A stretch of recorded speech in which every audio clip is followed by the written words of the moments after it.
TV channel డిబేట్‌లో professor Nageshwar గారు కొన్ని విషయాలను ప్రస్తావించడం జరిగింది. అందులో భాగంగా ఆయన ఆహ్, జనసేన అధినేత పవన్ కళ్యాణ్ గారు, అలాగే నాదెండ్ల మనోహర్ గారు, అమిత్ షా గారిని కలవటం జరిగిందని, ఆ సందర్భంలో జగన్మోహన్ రెడ్డి గారి అరెస్టుకు సంబంధించినటువంటి ప్రస్తావన వారు తీసుకురావటం, దాన్ని అమిత్ షా గారు తిరస్కరించటం, చంద్రబాబు గారికి అలాగే జగన్మోహన్ రెడ్డి గారికి ఏదైనా ఉంటే అది వాళ్ళు చూసుకుంటారు, మీరు ఇన్వాల్వ్ అవ్వద్దు. TDP instant friend, YCP long term friend. So మీరు దీన్ని దృష్టిలో పెట్టుకోవాలి అని చెప్పి సలహా ఇచ్చారు అనేది ఆయన చెప్పిన సారాంశం. సో మరి దీని వెనుక జరగబోయేటువంటి పరిణామాలు ఏముంటాయి ఏంటి? ఈ అంశాల మీద మనతో విశ్లేషించడానికి ప్రముఖ రాజకీయ విశ్లేషకులు పురుషోత్తం రెడ్డి గారు మనతో ఉన్నారు. ఆయనతో మాట్లాడదాం. నమస్తే పురుషోత్తం రెడ్డి గారు. నమస్తే చరణ్ గారు. సార్, ప్రొఫెసర్ నాగేశ్వర్ గారి వ్యాఖ్యలు మీరు కూడా చూసే ఉంటారు. ఓవరాల్ గా జనసేన కోర్ కమిటీలో దీని గురించి చర్చ రావటం, అక్కడ కోర్ కమిటీలో ఉన్న సభ్యులు ఆయనకు తెలియజేశారు అనేది ఆయన ఇచ్చినటువంటి వివరణ. మరి ఈ జరిగినటువంటి కాన్వర్సేషన్ అమిత్ షా గారి మధ్య, పవన్ కళ్యాణ్ గారి మధ్య జరిగినటువంటిది, దీని భవిష్యత్తు పరిణామాలు ఏ విధంగా ఉండొచ్చు, ఈ పరిణామం తర్వాతైనా పవన్ కళ్యాణ్ గారు జగన్ గారి మీద ఎక్కువ విమర్శలు చేయకుండా వెనక్కి తగ్గింది అనేటువంటిది కూడా ఇప్పుడు ఎదురవుతున్నటువంటి ప్రశ్నలు. వీటి మీద మీ అభిప్రాయం? చరణ్ గారు, బేసిక్ గా ఆ వార్తను పరిశీలిస్తే రెండు అంశాలు. ఒకటి, ఏం జరుగుండొచ్చు. మనకు కనిపిస్తున్న ప్రకారం నాదెండ్ల నాగేశ్వరరావు గారు చెప్పిన మాటల ప్రకారం నాదెండ్ల మనోహర్ గారు పవన్ కళ్యాణ్ గారు హోంమంత్రి గారిని కలిశారు. జగన్మోహన్ రెడ్డి గారిని ఏదో అరెస్ట్ చేయమని ఇట్లాంటివి అడిగారు. ఆ సందర్భంగా instant friend, long term friend అనే పదం వాడారు అనే అర్థం వచ్చేట్టుగా చెప్పారు. ఎవరు చెప్పాలి ఈ విషయం బయటకంటే? మనోహర్ గారు, పవన్ కళ్యాణ్ గారు, అమిత్ షా గారు, ముగ్గురులో ఏం జరిగింది ఎవరికి తెలియదు. వాళ్ళు ముగ్గురులో ఎవరో ఒకరు చెప్పాలి. నెంబర్ 1. అంటే నాగేశ్వర్ గారి వరకు ఆయనకు కొంచెం విశ్వసించదగ్గ సమాచారం రాకుండా ఏది మాట్లాడు. విశ్వసించగల నిజమని కాదు. పవన్ కళ్యాణ్ గారు, నాదెండ్ల మనోహర్ గారు ఆంతరంగిక మీటింగ్ లో మాట్లాడుతూ ఎవరైనా ఆయన చెప్పాలి, లేదా వాళ్ళే అయినా ఆయన చెప్పుండాలి. మళ్ళీ మనోహర్ గారు ఆ వార్తతో మా సంబంధం లేని చెప్పాడు, కానీ ఇదినప్పుడు కూడా ఆ చర్చ అయితే నడిచింది. కాబట్టి నాగేశ్వరరావు గారు చెప్పినట్టు కూడా వాళ్ళు ఏదో మాకు చెప్తున్నారు. వాళ్ళు పోయి ఆంతరంగిక మీటింగ్ ఏదో కోర్ కమిటీ, ఆ కోర్ కమిటీలో వాళ్ళు అలా చెప్పారు అంటే అని చెప్పినట్టు చెప్తారు. ఆ కోర్ కమిటీలో ఎంతమంది ఉన్నారో మనకు తెలియదు. 20 మంది ఉన్నారా, ఒక 4-5 ఉన్నారా మనకు తెలియదు. 20-30 మంది ఉంటే అందరికీ తెలిసిపోయినారు కదా. నాగేశ్వర గారికి మాత్రమే తెలిసింది. లేదా చెప్పినట్టు ఏమంటారు, కొన్ని సందర్భాల్లో వాళ్ళు అనుకున్న రాజకీయాల కోసం ఈ పిల్లర్స్ కూడా వదులుతుంటారు, లేని పిల్లర్స్ కూర్చున్నారు మాట్లాడినట్టు. కోర్ కమిటీ అంటే కనీసం 20 మంది ఉండరా? 20 మంది ముందు పవన్ కళ్యాణ్ మాట్లాడుంటే 20 ఛానళ్ళకి వెళ్ళిపోయింది. అది నాగేశ్వర గారికి వెళ్ళిందంటే వీళ్ళు ఏమన్నా ఇట్లా మాట్లాడినట్టు ఏమన్నా ఫీడింగ్ ఇచ్చారా ఏం తెలియదు. ఎందుకు అంటున్నానంటే, జగన్ గారి రాజకీయ ప్రస్థానాన్ని చూసినప్పుడు, అమిత్ షా గారు అన్నారా లేదో మనకు తెలియదు, కానీ రాజకీయ ప్రస్థానం చూసినప్పుడు ఆయన సింహం సింగల్ అనేది సీరియస్ గా పాటిస్తుంటాడు. జనరల్ గా జగన్ గారి యొక్క స్వభావం చూసినప్పుడు ఆయన తన సమీప ప్రత్యర్థి అయినటువంటి రాజకీయ పార్టీలతో తెగేదాకా లాగుతాడు. ఆటోమేటిక్ రోజు ఫైట్ చేస్తుంటాడు. తన రాజకీయ ప్రత్యర్థి కాని పార్టీలు ఎలాంటివైనా దాని జోలికి అసలు పట్టించుకోడు. ఆయన స్టైల్ అది. జనరల్ గా ఆంధ్రప్రదేశ్ రాష్ట్రానికి పరిమితం అయ్యాడు. ఇక్కడ ఆయన రాజకీయ ప్రత్యర్థి ఓన్లీ తెలుగుదేశం, మధ్యలో గట్టిగా జనసేన. ఆ రెండు పార్టీలతో ఎక్కడ రాజీ పడడు, ఫైట్ చేస్తూనే ఉంటాడు. బీజేపీ అయినా, కాంగ్రెస్ అయినా, వామపక్షాలైనా, మిగిలిన రాజకీయ పార్టీలు ఏమున్నాయో వాడు జోలికి అసలు పోడు. జోలికి పోడంటే గొడవని కాదు, రాజకీయ ప్రత్యర్థి కానప్పుడు వాళ్ళు తిరుగుతా కదా అనవసరంగా. లేని రాజకీయ ప్రత్యర్థి కావచ్చు, వాళ్ళు ఏమైనా చేయొచ్చు. ఆంధ్రప్రదేశ్లో ప్రత్యర్థి కాదు ఆయనకి, బీజేపీ కాదు, కాంగ్రెస్ కాదు. కానప్పుడు వాళ్ళ జోలికి ఎందుకు వెళ్ళాలి? నెంబర్ 2, కేంద్రంలో ఎవరు అధికారంలో వాళ్ళతో బాగుందాం. ఈ రెండు జగన్ గారి స్టైల్. బీజేపీతో గొడవపడడు. ఎందుకు గొడవపడంటే వాడు ప్రత్యర్థి కాదు. పైపించి బీజేపీ అధికారం ఉంది, వాళ్ళతో ఎందుకు పంచాయతీ? కానీ రాష్ట్ర సమస్యలు వచ్చినప్పుడు గొడవ పడకుండా పరిష్కరించుకున్నాడు. అది పోలవరం నిధులు కావచ్చు, ఇళ్ల పట్టా ఇష్యూ కావచ్చు, చాలా అంశాలు ఇచ్చారు. ఇంకా కొన్ని ఉన్నప్పుడు రిప్రజెంట్ చేశాడు. పెట్రోల్ ధరలు పెరిగినప్పుడు కొంతమంది కేంద్రం రాష్ట్రం సమస్య వచ్చినప్పుడు రాష్ట్ర ప్రభుత్వం అధికారికంగా అడ్వర్టైజ్మెంట్ ఇచ్చింది, పెరగడానికి మీరే కారణం అని కేంద్రాన్ని ప్రశ్నిస్తాం. రాష్ట్ర ప్రభుత్వం ఇచ్చింది. అంటే ఇష్యూ వచ్చినప్పుడు కట్టురోతుగానే ఉంటున్నారు. కాబట్టి గొడవ అవసరం లేదు కాబట్టి బీజేపీ గొడవ పెట్టుకోడు. కేంద్రంలో అధికారం కాబట్టి మర్యాదగా ఉంటారు. తన రాజకీయ ప్రత్యర్థి కాబట్టి వాళ్ళు జోలికే పోడు. ఆ మాటకు వస్తే కాంగ్రెస్ జోలికి ఆడబోతున్నాడు. ఇప్పుడు కాంగ్రెస్ పార్టీ ఆయన జైల్లో పెట్టినప్పుడు అధికారంలో ఉన్న పార్టీ. రోజు కోపం రావాలి కదా, కోపం రాలేదు కదా. ఆయన మనసులో కోపం ఉండొచ్చు, అది బయట అంటే రాజకీయంగా చాలా ఇబ్బంది పెట్టిన కాంగ్రెస్ జోలికే పోని జగన్ ఇబ్బందులు ఎట్టు పెట్టిన బీజేపీ జోలికి ఎందుకు పోతాడు? ఎందుకు పోడంటే వాళ్ళతో ప్రత్యర్థులు కాదు కాబట్టి. ఇది ప్రాథమికమైన అంశం. కాబట్టి జగన్మోహన్ రెడ్డి గారు ఇట్లాంటి స్టైల్‌లో ఉన్న ఆయన లాంగ్ టర్మ్ జర్నీ ఏంది బీజేపీతో? నాకసలు అర్థం కాల. లాంగ్ టర్మ్ ఫ్రెండ్ ఎప్పుడైనా ఫ్రెండ్ ఉంటే కదా అంట. చంద్రబాబు గారి ఇన్‌స్టాల్ ఫ్రెండా కాదా అనేది వాళ్ళు తెలుసుకోవాలి. అసలు జగన్ గారు ఫ్రెండే కానప్పుడు లాంగ్ టర్మ్ ఫ్రెండ్ ఏంటి? అనేది నాకు ఇప్పటికి క్వెషన్. Yes. ఫ్రెండ్ అయితే లాంగ్ టర్మ్, షార్ట్ టర్మ్ చూసొస్తుంది. ఫ్రెండే కాదు. గౌరవప్రదమైన సంబంధం. అది కేంద్రంతో, ప్రభుత్వంతో. గొడవ లేదు కాబట్టి వాళ్ళతో జోలికి పోవడం. కానీ ఈ వార్త ఎందుకు వస్తుందో అర్థం కాదు. అయితే ఒక చర్చ అయితే నడుస్తుంది. జగన్‌ని రేపు అరెస్ట్ చేసేస్తారు, ఎల్లుండి అరెస్ట్ ఇదే కదా రోజు చర్చ. Yes. కానీ కొంతకాలం మీద జనం ఎందుకు అరెస్ట్ చేయట్లేదంటే అరెస్ట్ చేయడానికి కావాల్సిన సబ్జెక్ట్ లేదని జనం అనుకుంటారు. ఆల్రెడీ అభిప్రాయంకి వచ్చేసినారు. అంటే 2 ఏళ్లైనా కూడా రాజకీయ ప్రత్యర్థి గారు అధికారంలో ఉన్నారు, విచారిస్తారు. మీరు చెప్పారు కదా అవినీతి జరిగిందని. ఎందుకు నోటీస్ కూడా ఇవ్వలేకపోతున్నారు జగన్ గారికి మద్యం కేసులో? ఒక దశ దాటిన తర్వాత ప్రజలు ఏమనుకుంటారంటే వీళ్ళ ఆధారాలు లేకుండా ఆయన పైన ఆరోపించారు అనుకుంటారు. దానికి సైమల్టేనియస్‌గా ఏం చేస్తున్నారంటే బీజేపీని అదృశ్య శక్తులు కాపాడుతున్నాయి. అంటే కేంద్రంలో కాపాడేస్తున్నారు అని చెప్పడం ద్వారా ఇది బ్యాలెన్స్ అవుతుంది. జగన్ గారు బీజేపీతో బాగుంటాడు కాబట్టి వాళ్ళకి భయపడి ఇప్పుడు ఆంధ్రప్రదేశ్‌లో చర్చ ఉంది కదా, చంద్రబాబుని అరెస్ట్ చేసింది జగన్ గారు అయితే వాళ్ళు చెప్పారన్నారు. బెయిల్ వచ్చిన దానికి కోర్టులు కారణం అయితే ఆయన చెప్పినారు అని చెప్పినారు. ఇప్పుడు జగన్ అరెస్ట్ కావడానికి కాపాడంటే బీజేపీ వాళ్ళతో అంటే బీజేపీ వాళ్ళు చెప్పేస్తే అంటే ఎందుకు అరెస్ట్ చేయట్లేదు జగన్ గారు కేసులు పెట్టట్లేదంటే అరెస్ట్ చేయట్లేదంటే కేంద్రం వాళ్ళు కాపాడుతున్నారు తప్ప మా దగ్గర ఆధారాలు లేవని ఇష్యూ పక్కకు పోతుంది కదా. ఇదేమైనా వ్యూహం ఉందా? కొంత అనుమానం నాకు.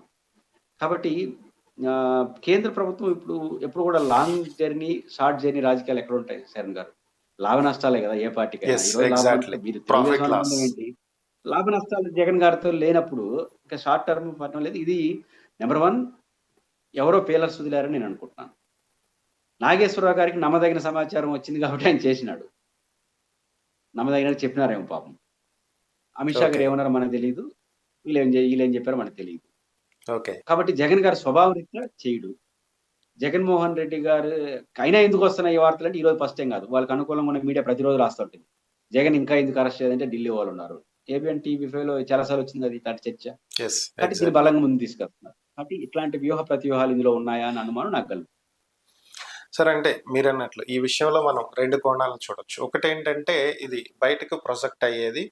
సో చంద్రబాబుని ఇంకా బీజేపీ నమ్మట్లేదు. ఎందుకంటే 2004 వరకు కలిసిండి 2009 ఎన్నికలకు విడిపోయి 2014లో కలిసి 19లో విడిపోయి మరలా ఇప్పుడు 24లో కలవటం. 19లో విడిపోయిన తర్వాత అమిత్ షా గారి కాన్వాయ్ మీద రాళ్ళు వేయించింది కావచ్చు, మోదీ గారిని ఆయన భార్యను ఉద్దేశించి చేసిన వ్యాఖ్యలు కావచ్చు, ఇవన్నీ మనం చూసినాయే.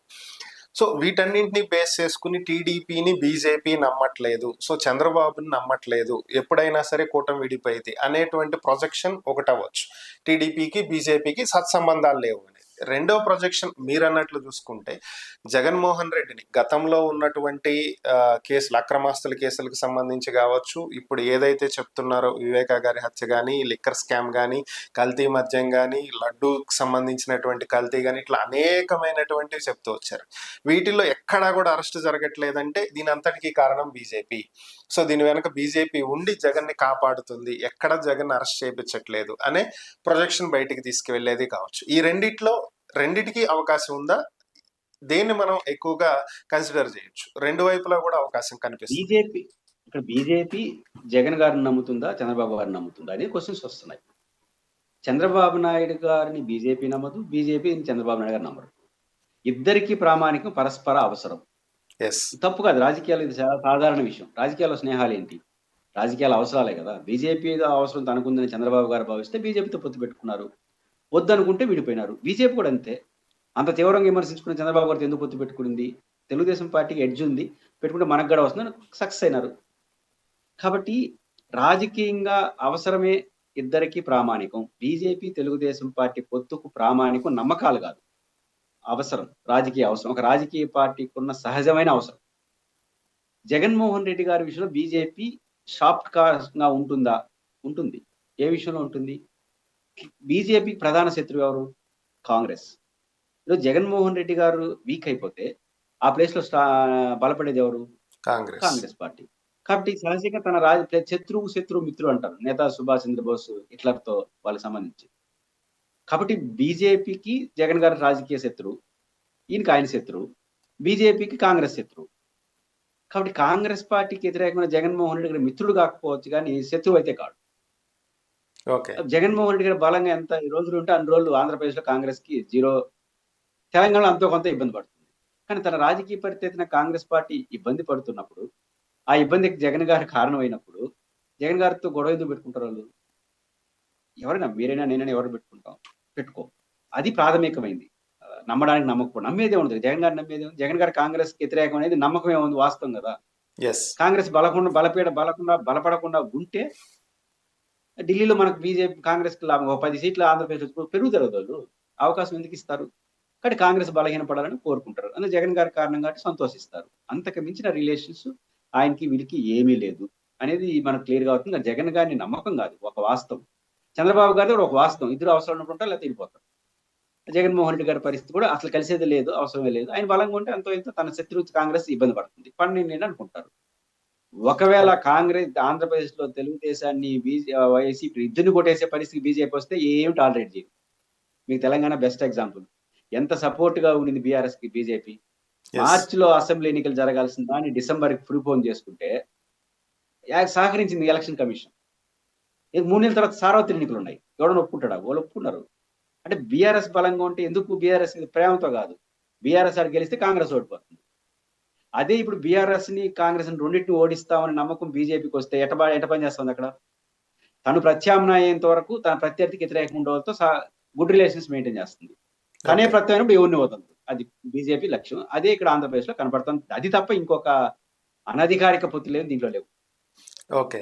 సార్ అయితే ఇక్కడ మనకి ఇంకొక విషయం ఎప్పుడైతే నాగేశ్వర్ గారి వ్యాఖ్యలొచ్చినాయో, దీని తర్వాత సోషల్ మీడియాలో గానీ, కొన్ని సెక్షన్ ఆఫ్ మీడియా ఛానల్స్‌లో నడుస్తున్నటువంటి ట్రెండ్ ఏంటంటే, పవన్ కళ్యాణ్ గారు గతంలో మాట్లాడింది, ఇప్పుడు మాట్లాడుతుంది. కంపేర్ చేసుకుంటున్నారు. సో, దీన్ని కంపేర్ చేస్తూ గతంలో లడ్డూ విషయంలో చాలా అగ్రెసివ్‌గా మాట్లాడిన పవన్ కళ్యాణ్ గారు, అసెంబ్లీలోనే నేను గత ప్రభుత్వంలో ఉన్నటువంటి నాయకుడిని నేను టార్గెట్ చేయట్లేదు. నేను ఆయన తప్పు చేశారని అనలేదు. సో, ఇండైరెక్ట్‌గా జగన్ గారి తప్పు దీంట్లో ఉంది అని చెప్పి నేను అనలేదు అని చెప్పి పవన్ కళ్యాణ్ గారు అన్నారు. సో, దీనికి కారణం అమిత్ షా గారు చెప్పిందే అనేది. ఇలా ప్రతి అంశంలోనూ జగన్‌ని టార్గెట్ చేయటం పవన్ కళ్యాణ్ తగ్గించారు. సో, అలాగే గతంలో పవన్ కళ్యాణ్‌ని అగ్రెసివ్‌గా టార్గెట్ చేస్తూ వచ్చిన వైసీపీ గూడా ఇప్పుడు పవన్ కళ్యాణ్‌ని పెద్దగా టార్గెట్ చేయట్లేదు. మెయిన్ ఫోకస్ టీడీపీ మీదే పెట్టింది. సో, చిన్నగా పవన్ కళ్యాణ్ టీడీపీకి దూరం అవుతున్నారు. వైసీపీ గూడా పవన్ కళ్యాణ్ జోలికి వెళ్ళాలనే ఉద్దేశంతో లేదు. దీనంతటికీ కారణం అమిత్ షా వ్యాఖ్యలు. ఇది నిన్నటి నుంచి నడుస్తున్నటువంటి ట్రెండ్. ఇది వాస్తవం అనుకోవాలా? లేదంటే గతంలో ఎన్నికల ముందు పవన్ కళ్యాణ్‌ని పర్సనల్‌గా విమర్శించటం గాని, చేసినటువంటి వ్యాఖ్యలు, మంత్రులు చేసినటువంటి టార్గెటింగ్ ఇవే వైసీపీకి కొంత ఓట్ బ్యాంక్‌ని కోల్పోవటానికి కారణమైనయి అన్న రియలైజేషన్ అనుకోవాలా? ఏమనుకోవాలి? చరణ్ గారు ఇక్కడ ఫస్ట్ పాయింట్ ఏంటంటే, పవన్ కళ్యాణ్ గారు జగన్మోహన్ గారు విమర్శించారు, ఏదో అమిత్ షా ఇటు అనేసినాడు. అన్నాడో లేదో ఎవడికి తెలియదు. First point. అంత జాతీయ నాయకులు అంత ఓపెన్ అయిపోరు ఎప్పుడు కూడా. టీకై, ఓకే ఇక తప్ప ఇంకేం మాట్లాడరు. అది అందరికీ తెలుసు. ఫస్ట్ పాయింట్ ఏంటంటే, పవన్ కళ్యాణ్ గారికి జగన్మోహన్ విమర్శించకపోవడానికి 2 కారణాలు ఉంటాయి. తగ్గడానికి. ఒక కారణం పాయింట్ లేదు. ఏ పాయింట్ మీద విమర్శిస్తావు? ఎన్ని రోజులు విమర్శిస్తావు? ప్రతిపక్షంలో ఉన్నప్పుడు ఈజీ. రోజు ప్రభుత్వం ఏదో తప్పు చేస్తుంది కొడతా ఉంటారు, వ్యతిరేకిస్తూ ఉంటారు. ఇప్పుడు మీరు అధికారంలో ఉంటారు. వాళ్ళు ఏం విమర్శిస్తారు రోజు? కాబట్టి పాయింట్లు రోజు రోజు తగ్గిపోతున్నాయి. జగన్మోహన్ రెడ్డి గారిని పవన్ కళ్యాణ్ గారు విమర్శించడం పాయింట్లు తగ్గిపోతున్నాయి. అది ప్రాథమిక కారణం అనుకుంటున్నాను. ఇప్పుడు మహిళల అపహరణ ఏం పాయింట్ ఇది మీద? ఈ 2 ఏళ్ళు ఏం చేసినారు అంటారు. రాజధాని దేంట్లో అయినా సరే మీరేం చేశారంటారు. మొన్న మీరేం చేశారు, ఇప్పుడు మీరేం చేశారని వాళ్ళు అడుగుతారు. అది ఒక బలహీనత పవన్ కళ్యాణ్ గారికి ఉంది. 2 తన పాత్ర ఏంటి? క్యాబినెట్ లో గానీ, రాష్ట్ర ప్రభుత్వ పాలసీలు అంటే చాలా పరిమితమైన పాత్ర ఉందనేది బయట కనిపిస్తా ఉంది. యెస్. రెండోది పవన్ కళ్యాణ్ లో రియలైజేషన్ అమిత్ షా గారి వల్ల వచ్చేదానికి తనకు తాను వచ్చుండొచ్చు. మనం జగన్ గారు అధికారంలో ఉండి మన మీద రాజకీయంగా దాడి చేసినప్పుడు అటాక్ చేస్తే ప్రజలు హర్షిస్తారు కానీ, ఆయన ఓడిపోయిన తర్వాత కూడా అటాక్ చేస్తే ప్రజల్లో సానుభూతి వచ్చేస్తుంది. పైపెచ్చు మిమ్మల్ని అవమానిస్తున్న జగన్ కాదు కదా. ఇప్పుడు మీ వాళ్ళ సోదరుడు నాగబాబు గారికి మంత్రి పదవి ఇస్తానంటే 6 సంవత్సరం పైన రాజ్యసభ ఇంతవరకు రాలా. కాబట్టి వస్తున్నాయి కదా. కాబట్టి ఇక్కడ గౌరవం అంతంత మాత్రం ఉంటా ఉంది. అక్కడ జగన్ గారితో విమర్శించేస్తే ప్రజలు కూడా హర్షించరు. ఈరోజు ఆయన అధికారంలో లేడు, ఓడిపోయినంత గురించి నీకేం పని అంటారు. కాబట్టి ఆ 2 కారణాలు ఇస్తే ఆయన సైలెంట్ అయ్యారు. ఆయన కొంచెం స్లో అవుతున్నాడు, అప్పుడప్పుడు మాట్లాడుతున్నాడు.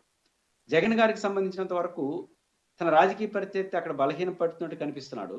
వాళ్ళ పార్టీ శ్రేణిలోనే అవసరమా ఇప్పుడు తెలుగుదేశంతో ఏంది మనం అనుమానిస్తోంది జగన్ గారితో గొడవ అని వాళ్ళ పార్టీలో శ్రేణులు ఉన్నప్పుడు వీళ్ళు పవన్ కళ్యాణ్ గారిని రోజు విమర్శించారనుకోండి వాళ్ళు యాక్టివ్ అవుతారు. అంటే వాళ్ళలోనే ఓకే. రిలీజ్ చేసినప్పుడు మనం మౌనంగా ఉంటే మౌనంగా ఉన్నప్పుడు పవన్ కళ్యాణ్ గారు మౌనంగా ఉన్నప్పుడు జగన్ గారు మౌనంగా ఉన్నప్పుడు పదే పదే జగన్ గారిని విమర్శించినా ఆయన విమర్శించుకుంటారు. ఆయన గుమ్మడు నీ పేరే చెప్పలేదు ఎందుకు అంటారు. కాబట్టి వ్యూహాత్మకంగా ఉంది వైసీపీ. పవన్ కళ్యాణ్ గారికి పాయింట్ లేదు. ఆ కోపం ప్రదర్శించడానికి అవకాశం లేదు. వైఎస్ఆర్ పార్టీ వ్యూహాత్మకంగా ఉంది. ఇది తప్ప నాకు ఇంకోటి కనపడలేదు. Okay. Okay. Thank you Purushottam Reddy గారు. ఈ అంశాల మీద మీ విశ్లేషణ అందించినందుకు ధన్యవాదాలు.